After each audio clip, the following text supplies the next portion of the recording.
Hi, I'm Sarah Rudder, founder of Ginger Dog Development, where we are passionate about unleashing potential and developing people.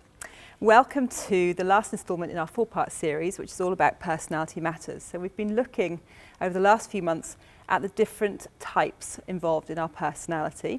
And if you remember, we've been talking about how this is a preference for doing things in one way or another. So it's something that we can change, we can behave in a different way, but we all have a natural preference. So that's always going to be the first place that we go to in us in different situations. So if you remember, we have been looking at the 4 different dichotomies, and today we're exploring the 4th one, which is how we prefer to manage our lives. This is a really interesting dichotomy, I think, and often, in my opinion, the most likely one to cause a bit of conflict and misunderstanding amongst people. It's also really useful to think about this during Stress Awareness Month, because this is the one where you might discover that some of your behaviours are causing stress for you or other people. So, as always, I've got a couple of things for you to think about so you can determine what your preferences might be. First off, you're going on holiday. Are you the sort of person that likes to plan well in advance? You have an itinerary, you know what you're going to do, where you're going to do it when you're on holiday. You probably get your cases out of the loft well in advance, find your passport, and you are ready to go well in advance of actually setting off to the airport. That's one preference. The other preference is that you're quite happy to be more spontaneous in your approach to going on holiday. You're probably running around the night before finding your passport and chucking things into a case ready to go. You might even be the person that literally books it the night before and heads off the next day. So that's the first one to think about. You can see some heads nodding going, oh, yeah. Okay, second one. How do you go about working towards goals and deadlines? Do you like to determine the steps early on and then work towards the deadline in a really structured and logical and organised way? You probably leave a bit of space ahead of the deadline just to make sure that you meet it well in time.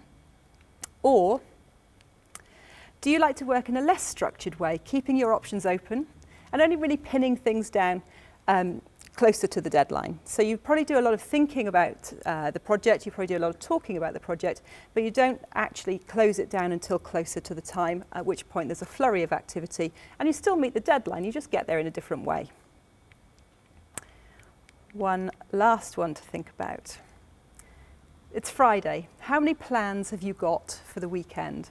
One of our preferences is likely to have lots of plans and know exactly what they're doing for the weekend.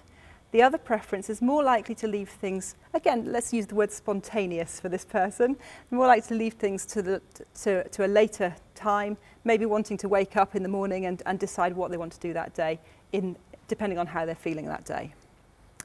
So, got a bit of a sense of which preference you might be? Yeah, okay, let's have a little look. So on one side we've got people who are more discipline driven. Those of you familiar with Myers-Briggs, this is called the judging end of the dichotomy. These people tend to work best on things that they've planned out in detail and in good time. They're good at sticking to clear goals. They like structure, processes, and organisation. On the other side, we have people who are more inspiration driven, and in Myers-Briggs terms, this is known as perceiving. These are people who typically don't close down the goal or the route until it's closer to the deadline. They're thinking and talking about it, but action happens further down the line. And they're good at adjusting and flexing their plans, preferring to keep things open-ended. So can you get a sense right now about why these 2 dichotomies might actually be quite stressful for each other? Yeah. Some of you might even be in relationships with people who are of the opposite preference, and planning a holiday might be quite a challenge for you. Yeah. So what's the potential for conflict and misunderstanding here?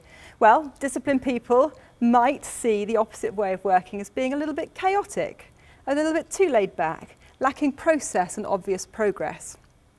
Inspiration-driven people might see their counterparts as being too uptight, inflexible, and needing too much planning time. They might be wanting those people to be a bit more spontaneous in their way of going about things.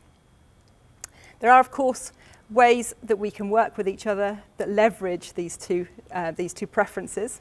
So let's have a look at what those might be. So if you're working with someone who has a discipline preference, they like a timetable, so offer them that and try to stick to it. Show progress and results, even if it's just progress in your thinking, It doesn't necessarily need to be out on paper. And be clear, particularly about decisions and goals. Someone who has an inspiration preference, try to allow time for a bit more of a free-flowing process. Get comfortable with the fact that progress is happening, but it may not be evident to you. And accommodate changes in direction where possible, because they'll be thinking about all the different routes and all the different options, but not closing that thought process down until closer to the time. So, there we have it. That's it. We now all know a little bit more about personality preferences and how we like to energize, think, make decisions, and live our lives. I hope you found it really interesting. That's the last part in this particular series that we'll be doing on personality matters. Thank you for listening.